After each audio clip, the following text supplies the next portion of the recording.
The comments heard on The View from a Pew are those of Mac McCoy and are not necessarily the opinions of his guests, his producer Garth, any one particular denomination or religion, the church lady, Mr. Lemke, Pastor Craig, or anyone else of sound mind and body. Now, here is today's The View from a Pew, heard all around the world on YouTube. Just search for The View from a Pew. Good afternoon. It is the 15th day of May in the Lord's year 2023. I'm Mac McCoy, and this is The View from a Pew, streaming live around the world at The View from a Pew on Facebook, either The View from a Pew or my personal Facebook page, or you can go to YouTube, and it is always right there on plus on your local radio station. So it is great to be back with you. I have not done a show by myself since we've transferred over to our brand new studios and our new station, and there's a reason for that today. There's some things that I want you to know about me, so when you listen, you've got some background. See, I'm not the star of this show, you are. And if you don't think you are, then let's both just vote for Jesus. And I really mean that. I don't have any stardom desires, or I don't monetize this thing. This is strictly my ministry to try to help people. And that's the case with most pastors. Now, you're always going to run into some of those dingle bells that it's all about sending you oil and money, and that's not me. I don't even ask you to send me any donations. I'm fine just the way we are. Here's a little story about how I got here. Now, I will tell you that this story is going to be in this time slot every day this week. So Monday, Wednesday, Thursday, and Friday. I know I just said every day, and now I skipped Tuesday. But that's because Theo from the Dallas Seminary, Theological Seminary down in Dallas, is my guest on Tuesdays. And we are now in week, I think, 28 or 29 of the Roman Road. It's a Bible study on Romans. And yes, it's deep. I don't believe in going anywhere but deep. When we do a Romans, I've done 3 Romans Bible studies with other men, and all 3 of them took almost 3 years. And I'll tell you why. If you want to see one lake beach and then go all the way across to the other side and see that lake beach, there's 2 ways you could do it. You can put on some slick skis and hopefully a life jacket, and then get a banana boat, and you go as fast as you can from one shore to the other. That's one way to study the Bible. Or you can do it the Mac way. We're going to put on a wetsuit, and we're going to put a couple tanks of air on the back of us, and we're going to sink to the bottom. And we are going to swim the bottom of that ocean or that lake or that sea or whatever it is, because that's where the hidden gems are. It's not on top of the water. It's down below. It's in between the commas and the sentences and the verses in the book of Romans. And so we will have an opportunity to do that. That'll be coming up tomorrow with Theo. And then the rest of this week, the theme is simple. It is about my ministry, and my ministry is about forgiveness. And today I'm going to tell you a little bit about how we got there. And as this week progresses, it will be just you and I on YouTube or Facebook or on the radio. No guests this week, just to help you understand where the Lord has put me, and He's put me in your life, and there's a reason for that. And I'm not sure what it is. I may never know. Before I started Emily and the opening disclaimer there, I always said what I always say. Lord, your words through me. Lord, your words through me, because I'm here to serve you and nobody else. So I was raised in Beatrice, Nebraska, a wonderful family. And we were in Catholicism, so we were either at the Lutheran Church or the Catholic Church or the Episcopal Church. And I was adopted. And one Saturday before Father's Day, we had Acolyte, or the kids that would work the front of the church and up by where the pastor or the priest was. Altar boys, we called them acolytes. And Mr. Kais said to me, "Hey, tomorrow's Father's Day. What are you and your father going to do?" And like a smart aleck little red-haired freckled kid, I said, "Well, I'm adopted, so I really don't have a father. I guess my dad, John, and I'll be doing something." And I didn't even get to the ing in something, and Mr. Kais grabbed me. I'll never forget this. I can feel it right now. He grabbed me and he spun me around, and by the time I got around, his finger was pointing up into the heavens, and he said, "Mac, you do have a father, and his name is God." And that was the beginning of a long, long journey between me and my Creator. See, I didn't know about Jesus. My grandmother on my father's side would talk to me about Jesus, and she was really the only one that did. And unfortunately, she died when I was 10. And that ended that trek of following Jesus for me. Plus, I was upset with God because he took my grandma. And growing up knowing that I was adopted, I knew I had a biological mother that had given me up. Later in life, I would find her and I would understand that there wasn't a choice. She didn't have a choice whether she gave me up or not. She wanted to do the best thing that was for me, and given the surroundings and her family and how I would have been brought up, she didn't want me to grow up that way. And I talk to her a lot, and I love her and I appreciate her. And she's had more respect for my children and my parents and those people in my family than I think a lot of people in my own family has. She's a wonderful mother, a wonderful grandmother, a wonderful great-grandmother, but probably most important, she's been a good friend to me. So in my mind, I had been abandoned by several people. And there is a mental illness out there called borderline personality disorder. And I had it. Now, I wasn't diagnosed with it until I was about 48 years old. I'm 64 now, so that was 16 years ago. And I had been going to a counselor for some time because I had the traits, the characteristics, the bad manners of someone who has borderline personality disorder. And I would encourage you to Google that sometime and read.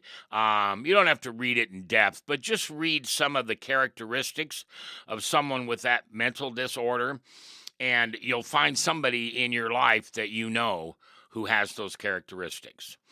And there's not an exact 8 or 7 or 27 or 107. There's about 4.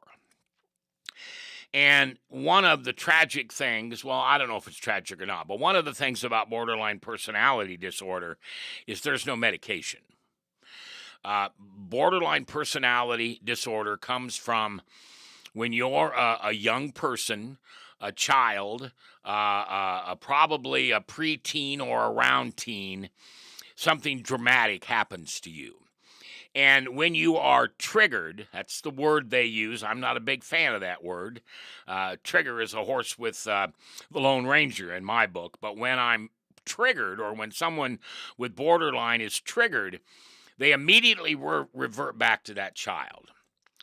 And for me, it was somewhere around 10 years old. And my counselor and I were able to figure out, by the way, after 20-some years of therapy, yes, I paid for a couple college educations there, we discovered that what had happened in my life that brought me to that level. And it was the loss of being raised by my biological mother and family, then it was my mother, who is a wonderful, wonderful woman, but she was not supposed to be able to have any children, and that's why I was adopted. And she ended up getting pregnant. And my mother didn't have a very good childhood either. And she was not supposed to be able to reproduce children. But she did when I was 4 years old, and she had a beautiful little girl by the name of Mary, and she's my sister. But Mary was born with a hole in her heart. Now, today, I'm sure there's some fancy big long word for that, but that's what we were told. She was born with a hole in her heart. She had a zipper from the bottom of her neck down to her belly button when they opened her up and went in to fix her heart. My mother's guilt for having a baby that was sick like that, she completely put it on herself, has for her whole life. By the way, my mom, the woman who adopted me, and my dad are still alive today, 93 years old. And my mother and I have worked through all of these things, and I'm blessed to have her in my life. But she was abused as a child, and that caused some of the borderline in her, and it just kind of ran downhill and reverted to me. Two of the characteristics of borderline is you are always preparing to be abandoned and or betrayed. And I know those are big words. I hear them, how big they are when I say them about myself. But I can tell you time after time after time after time when I thought someone was about to betray me or someone was about to abandon me. And I've even had those instances here in the last few years where I'm not triggered. I don't revert back to that mean little kid that I was, or that mean middle-aged man that I turned into, or that mean old man that I turned into. But I felt it. I still feel the sting of abandonment and betrayal. And you don't have to be a borderline personality disorder. You don't have to have a mental disease to understand the pain of abandonment and betrayal. Maybe it came from someone in your life that walked away from you and you never understood why. Maybe it came from somebody dying early in your life and you couldn't figure out why they left you, and why in God's name would he take her or him from you. Living with abandonment and betrayal is no fun, but it is the way God made me. Well, actually, sinful nature made me that way. But in the end, it is what it is. But what it gives me is the opportunity to come along and share with you my experience of borderline, and then, of course, my experience in learning how to forgive, because that's what I was called to do. And I'll share that with you tomorrow. So tomorrow, 23 hours from right now, you'll turn on this radio station, or you'll turn on YouTube or Facebook or whatever it is, and I'll be there, and we'll go to part 2. And if for some reason I'm not there, you just look around and try to find Jesus, because I'll be there with him. I want to thank the folks at Divine Truth Christian Stores, and it's actually DivineTruthStores.com. Anything you need from a Christian store, they can order it anywhere in the country and send it to you. Thank you very much for your sponsorship, and I'll see you tomorrow. Divine Truth Christian Store, where you'll find more.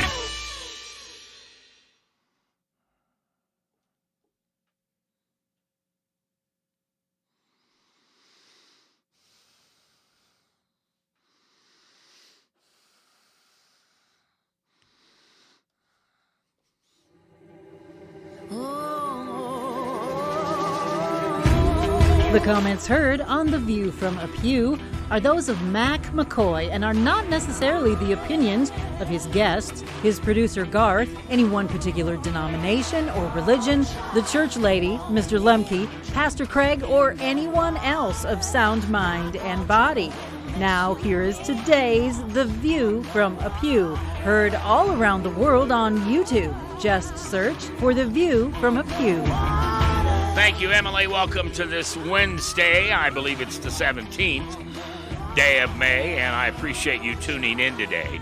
My name is Mac McCoy, and this program is heard every day live at this time. Or you can always go to YouTube and put in The View from a Pew, and you'll go to all of my shows over the last probably 20 years. And I thank you for taking the time to come in and listen today. This week, I'm sharing with you a little bit of my journey on how I became a Christian and what it meant to me, but also the pain and anguish that it left me with, because I was not a very nice man. I'm not seeking any sympathy. I just wasn't. I was broken. Not only was my sinful nature out of control, but also I had pain and abandonment and betrayal that lived within me. That was nobody's fault. Nobody's fault. And that's one thing a borderline learns very quickly, that it's nobody's fault. It just is what it is. So I lived until I was 50 years old as a God guy. And I would go to church every Sunday, and the kids would all be dressed up, and we'd put a little jingle in the collection plate. And for myself and my wife, it was the time to show off. It's hard to say, but it's true. We wanted to be seen. We sat in the third row on the left. We wanted people to see that the McCoys and their clan of children were all there being good Christian men and women. But neither one of us were Christian, and neither were our children. Because it wasn't a mile down the road after we got back in the car that we're screaming, yelling, cussing, swearing, doing everything that a good Christian mother and father shouldn't do. We were incredibly successful financially, and my wife loved to give money away.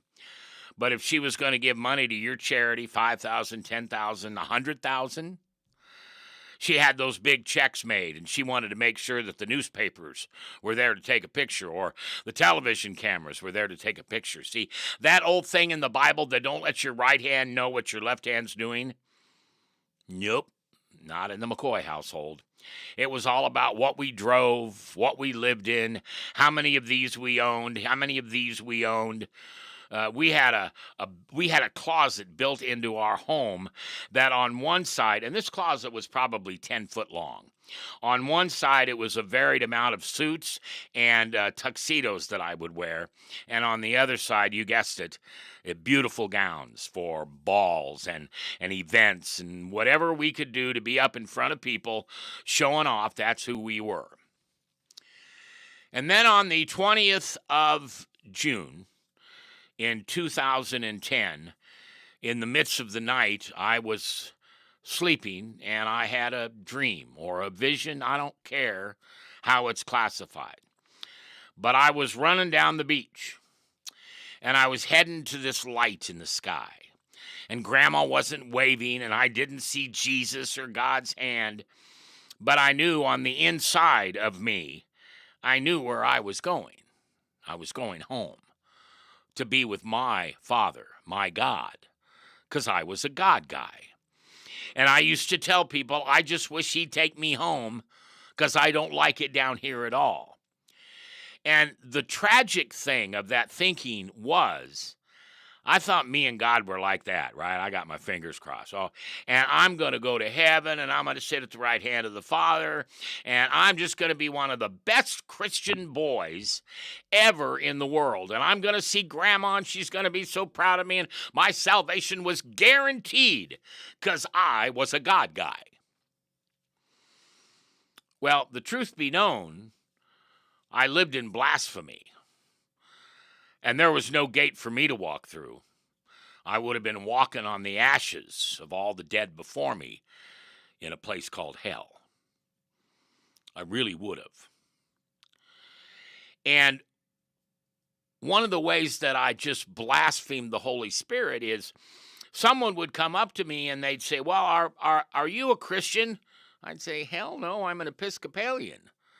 Well, what about that Bible verse that says nobody gets to the Father but through me? And I'd push back a little body language there. Mouth would get a little tight. And I'd say, you know what, me and God, we're like this. And then I'd say this. And I don't need no stinking Jesus. Yeah, I know. And I'm so glad he's changed me inside. So the greatest need I have is the greatest gift he gives me, and that's a relationship with him.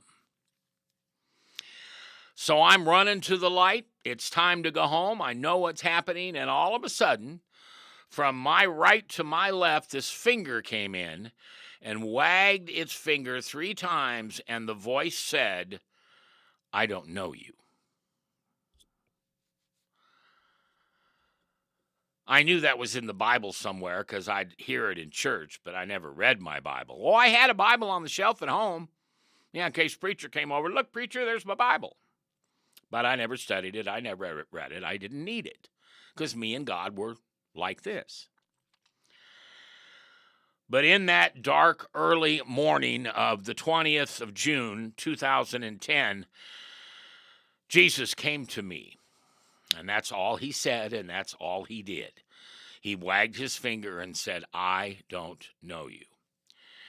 And that's the reason why when you watch this program or you come into my home or my office, you'll see the picture. And right now it is over my shoulder in back of me.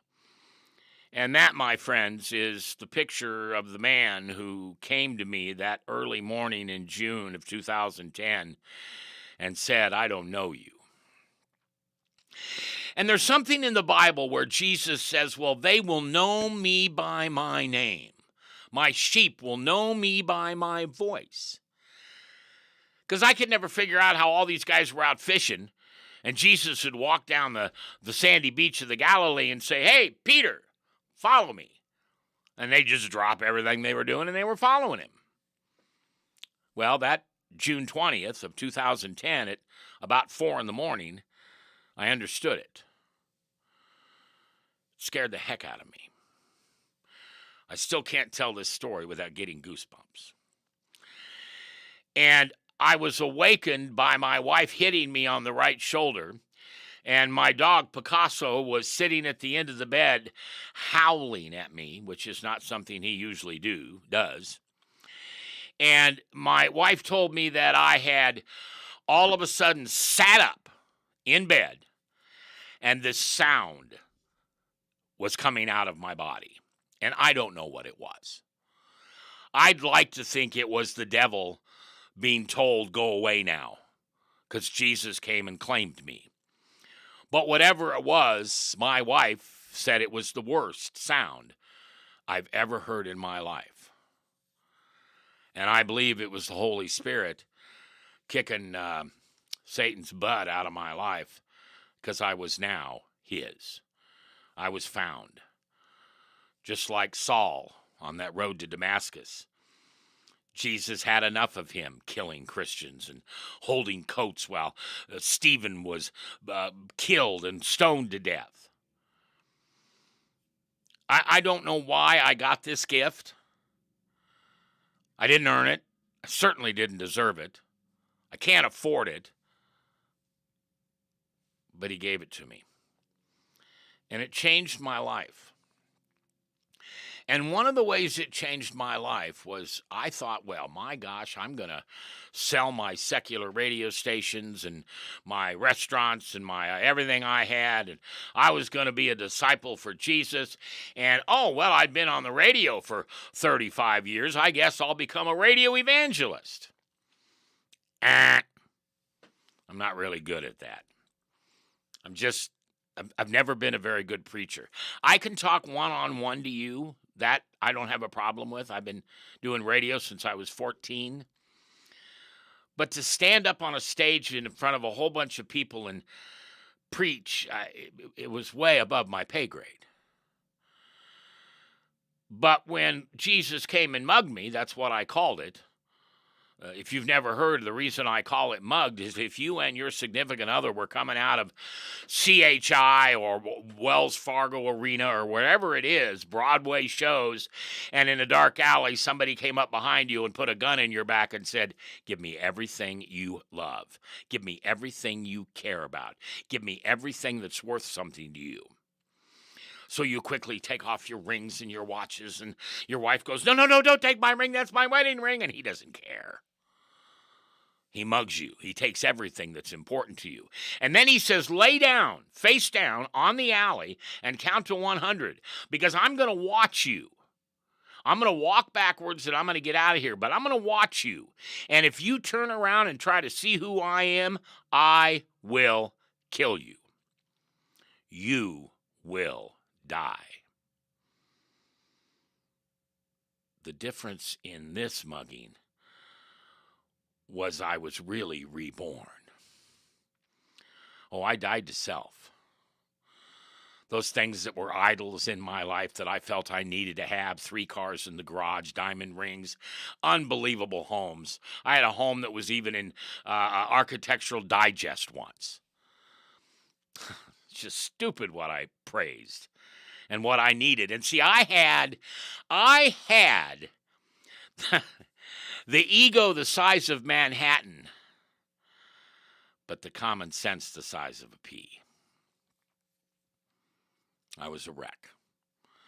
And finally, Jesus came to me on that early morning, and he said, you're mine. And we got a lot to do. And we began to chisel away those idols.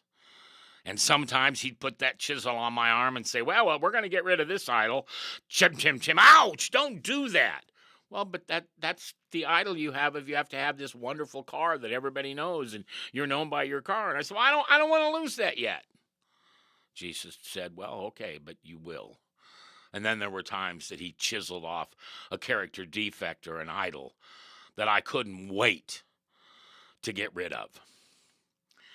And finally, about 2 years later, after joining every Bible study I could, after listening to every sermon I could find, after submitting and surrendering myself to him on a daily basis, he began to bless me. He began to bless me with peace. He began to bless me with love, unconditional love. And the feelings of abandonment and betrayal began to slip away. You see, Jesus came and he got me. I don't know why he didn't come earlier. I sat there and wondered, well, was it that lady preacher that I saw that time, or was it the Blackwood Brothers that my grandma took me to, or was it just when my grandma was teaching me the 23rd Psalm? How did I miss it? And I would learn that I didn't miss it. He came exactly at the moment that he was planning on getting me. C.S. Lewis calls it, the hound of heaven will catch you. Tomorrow when we come back, my pleading to God for what my ministry should be. How can I serve him? What is his will for my life? That's coming up tomorrow here on The View from a Pew. And thanks for listening.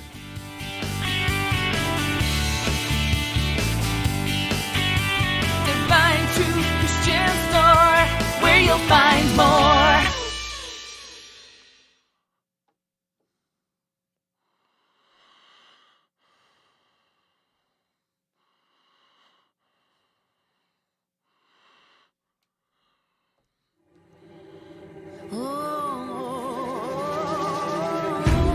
The comments heard on The View from a Pew are those of Mac McCoy and are not necessarily the opinions of his guests, his producer Garth, any one particular denomination or religion, the church lady, Mr. Lemke, Pastor Craig, or anyone else of sound mind and body. Now, here is today's The View from a Pew, heard all around the world on YouTube. Just search for The View from a Pew. Thank you, Emily, and welcome to a Thursday edition of The View from a Pew. If you've been listening this week, either live or you go onto YouTube and watch them there. Yes, I said watch. We are a webcast, not just a podcast. A podcast is audio only. A webcast has pictures. Because I have such a face for radio, I have to show it off. We're talking about how Jesus became my Lord and Savior, and it's like any other testimony. Mine's no more special than yours. And Jesus tells us to share our testimonies because it's the one thing that nobody can say is wrong, or that's not the way it went. Oh, I don't believe you. It doesn't matter. If you're telling the truth, and I think we all are when we speak of when Jesus comes to us, that we learn that this gift that he gives us, those of us he chooses, and your church or denomination or religion or whatever it is may say, oh, no, you choose Jesus. You got to decide and you got to say the sinner's prayer. I don't believe that's what the Bible teaches. I believe the Bible teaches that when it's time, he comes and he gets you, just like he did with Saul on the road to Damascus. Did I have anything to do with it? I got to say yes. They say I could have said no, but I never felt like I could say no. When he came and got me and began to take my idols away, I began to find peace in my life, a peace that I had never had. As I said the other day, I had the ego the size of Manhattan and the self-confidence the size of a pea. And it's only Jesus that can fill that God hole that is created within us when Satan came and took over the earth and took away our freedom of being with him, and we became sinners till the end of time. And it's only Jesus on the cross could ever relieve us of that sinful nature. So I did some seminary work because I thought, well, I'll be a preacher, got a church. That didn't last very long. I did learn how to preach a 12-minute sermon, which was good. But see, I thought being a pastor for the Lord in a church would, Betty would call me and say, Mac, I want to talk to you. And Betty would come in and Betty would tell me some way she's trying to find Jesus or survive this world, or her kids have a problem, or she's got a problem in her marriage. And I could just lead them to a place where the Lord could mug them also. But instead, Betty would come and tell me that, Bob sits behind me and he can't sing worth a hoot. Can you ask him to move? Or Betty would come and say, do you know that John and Alice are having an affair? Oh, and I'm not trying to gossip, Pastor. I just thought you should know about this. Or, Pastor, why do we have this red carpet? I don't like the red carpet. We need to change the red carpet. And oh, by the way, those songs you sing sometimes in the choir and in your liturgy, give them up, brother. You can't sing. Just stop it. And I felt like I wasn't serving the Lord in the way that he had asked me to serve. That was the summer of 14. And I remember I began to pray, God, please tell me your will for my life. And as much as I was scared to say this, because I really didn't want to be sent on a mission in the middle of Africa where it's 180 degrees, there's no running water, there's no HBO, and for heaven's sakes, not a bed to sleep on. That's how shallow I still was. But if he decided that that's what he wanted me to do, then I would do it. Instead, one day, my wife of 30-some years and our 4 children all rejected my calling. My wife said in front of the pastor one day, Pastor Luke, I will not be married to a man of God, because it didn't fit our lifestyle. See, on the outside, we had a facade. Oh, weren't we good church-going Christian men and women, and don't we do all the right things? Because behind the scenes, we were rotten. Our fruit was spoiled. I was not a good father. I was not a good husband. I was not a good son. I was a narcissistic, self-centered son of a you-know-what. And it was Jesus that took those idols away from me. But after a few years of pursuing what I thought it was he wanted me to do, he brought me to my knees. The divorce was very painful. I didn't handle it well at all. And most importantly, I didn't know how to forgive. See, that was a characteristic that I didn't have. And it was the worst characteristic in the world not to have. Because even after Jesus mugged me, I would say, I'm not going to forgive that person. Look at the pain that person has caused me, or that person, or this wife, or this child. But as I continued to go to Bible studies and serve, I realized that there was a something missing in my life, and that what was missing was peace. Because as I would now learn, the peace of all understanding, keep your hearts and mind with God, and he will bring you that peace. And little by little, I began to realize that I needed to forgive some people. Because if I didn't have it, I couldn't give it away. So as I learned with that wonderful therapist, I didn't have forgiveness inside of me. I didn't have a conscience, even after Jesus mugged me.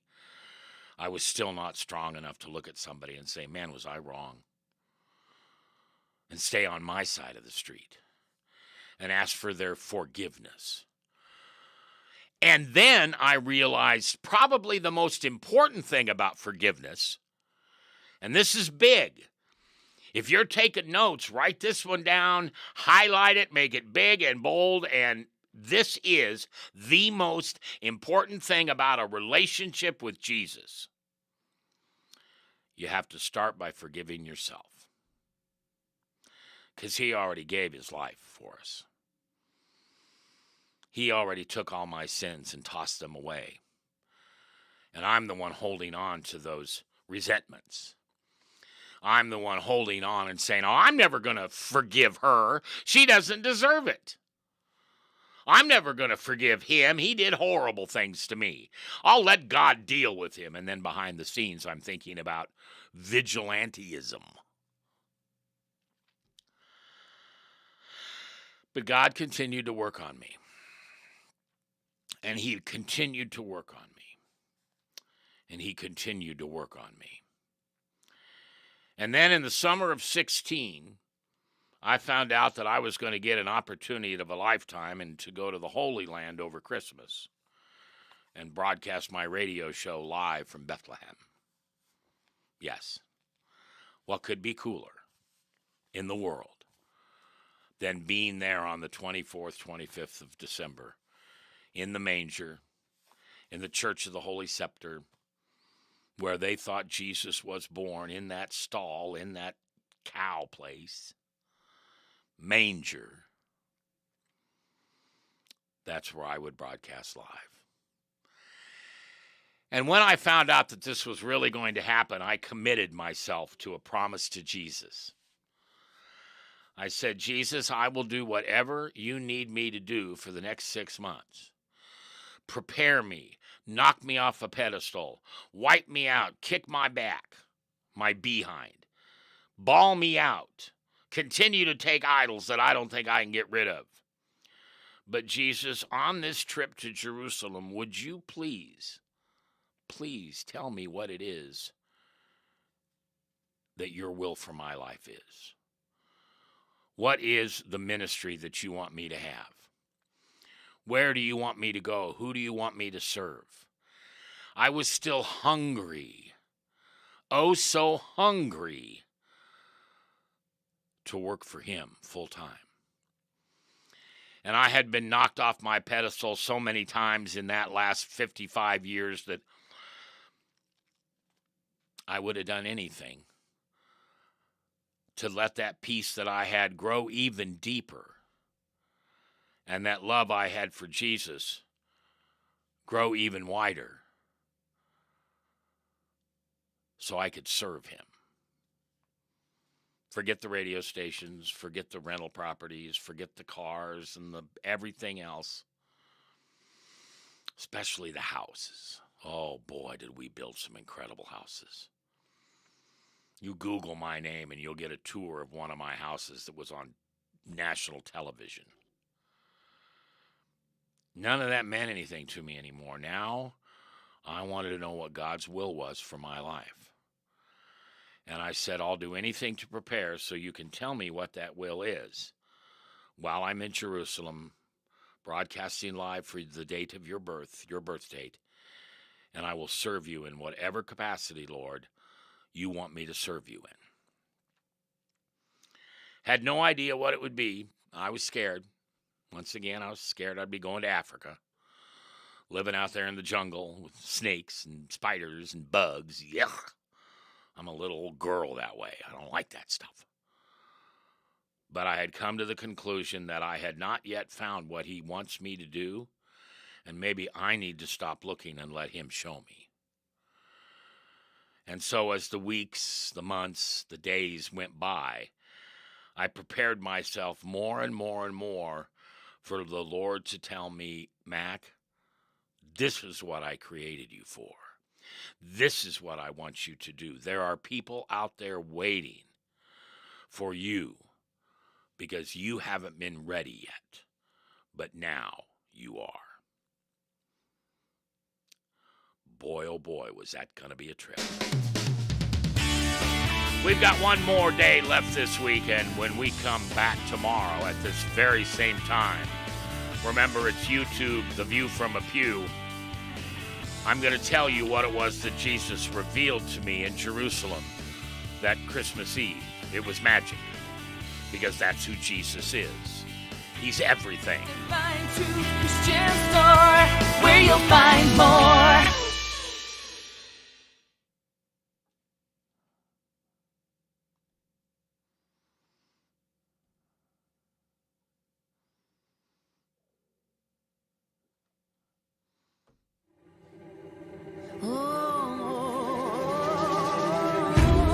The comments heard on The View from a Pew are those of Mac McCoy and are not necessarily the opinions of his guests, his producer Garth, any one particular denomination or religion, the church lady, Mr. Lemke, Pastor Craig, or anyone else of sound mind and body. Now, here is today's The View from a Pew, heard all around the world on YouTube. Just search for The View from a Pew. Thank you, Emily, and thank you for tuning in on this Friday. This week I've been telling you how Jesus came into my life, and today I'm going to put the crown on it, and that is he's going to reveal to me what his will is for my life. And I had no idea it would be what it was. I had gone through a horrible time in my life with mental illness and a narcissistic, self-centered son of a gun that I was. I never knew I wasn't a good person. I thought I was awesome. Me and God, we were like this. I'm going to heaven. I might be the best person walking on the earth. Thank you, God. Oh, Jesus? Nah, I don't need Jesus. No, me and God, we're just fine. You know, from the time that I was born, my grandmother, my father's mother, taught me the 23rd Psalm and the Lord's Prayer. And there was that line in the Lord's Prayer that never really even stuck out to me, because in Catholicism, we use the term, forgive our trespasses, as we forgive those who trespass against us. Well, we were a farming family. We had milk cows and beef cows and pigs and chickens, and the word trespassing was the sign I saw on my neighbor's fence. I couldn't go shoot a pheasant over there or ride my motorcycle on the land. That's what trespass was. I had no idea it was sin. Forgive my sins, Father, as I forgive those that sin against me. I even thought for a while in my life that it was turned around the other way. I'm not going to treat you the way I want to be treated. I'm going to treat you the way you treat me, because that means that that's the way you want to be treated. Messed up, huh? So in December of 2016, I was on my way to the Holy Land, and I got an opportunity to broadcast live from the place where Jesus was born. There are actually two places over there, and the two, they don't argue with each other on which one it really was. They know it was one of the two. And by the way, for those of you wondering, we know it wasn't in December either. But I follow a path that I shouldn't. Let's just talk about what's important. So as we were there, and I had studied, and I had read my Bible, and I had read books on forgiveness, and I had listened to every sermon I could find on YouTube about forgiveness. And I just thought, I don't know how to forgive. I never even connected that may be what God's mission for me in my life was. I just knew that one line in the Lord's Prayer scared the bejesus out of me. You mean, Lord, you're going to forgive me the way I forgive others? Even that person, that one over there, I can't forgive them. I let them live rent-free in my head. They eat my head up. It's like pouring gasoline into my head and expecting the other person to hurt. I never thought that forgiveness would be tied to his will for me. It was Christmas Eve. I know this is going to sound magical, but it is what it is, okay? It was Christmas Eve, and my best friend Craig and I were at the Wailing Wall. Craig had lost his son a few years earlier, and so he was putting some things between the rocks in the Wailing Wall. That's what you do when you go there. You put a message or something like that. And I got up on a chair that they had, and I was a little higher than Craig was on the chair, and I began to pray, and I had my cross around my neck, and I put it on the wall. And then I put my lips on the cross, and I said, Jesus, please reveal to me what your will is for my life. I will surrender anything and everything. Just tell me what it is. And I felt, I didn't hear. I wish I would have heard. But he just laid it on my heart. One word. You know what it was? Forgive. It blew me away. Absolutely blew me away. I knew that I was no good at it, but I didn't think it was that big a deal. Would that be why God brought J. Michael McCoy into this world? So I could learn how to forgive others and then help others learn how to forgive others? Because, see, I couldn't forgive because I didn't have it. I couldn't teach somebody how to forgive because you can't give away something you don't have. And even though we are almost 10 years into we're almost 7 years into my journey of serving God, I never even dreamed for 1 minute that it would be that important, that it would be that hard. That it would be the one thing I just never wanted to do. I never wanted to be so humble, so surrendered that I would have to tell somebody, please forgive me. What I did to you was so wrong, and I apologize. Please forgive me. Craig came up and pulled on my shirt and said, hey, let's get going. I said, I've only been here like 10 minutes. And I'll never forget the look on his face. I looked down at him and he said, Mac, you've been there almost 40 minutes. Time had stolen my thoughts from anything other than what he told me standing there on that chair that Christmas Eve at the Wailing Wall. And that was forgive. So I got down off the chair and I felt differently. I felt differently, but there was still that sense of denial inside of me. And if you've ever been to the Wailing Wall, just to the left is what they call Herod's Hall, and it was the hallway that Herod built from his castle. His castle, of course, is now gone, as the temple is.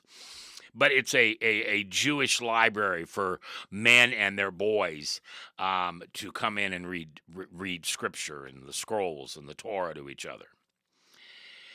And as we walked into that room, I'll never forget it, there was this little Jewish man. He couldn't have been 100 pounds wet. I don't even think he was 5 foot tall. And he had the dreidels, and he had the little box on his forehead, and his clothes were black, his shirt was white. And as I walked by him, I heard his voice say, "You are forgiven." Craig heard it too. I remember looking down at my left foot. I don't know why, it's just weird, but it's what happened. And I thought to myself, I have to turn around and go ask that man if he was talking to me, because I'll never see him again. I will never rest not knowing whether that man was speaking to me. Craig wanted to know too. It was weird. So we turned around and I walked up to him, and I'll never forget looking in his eyes. They were 1,000 miles deep.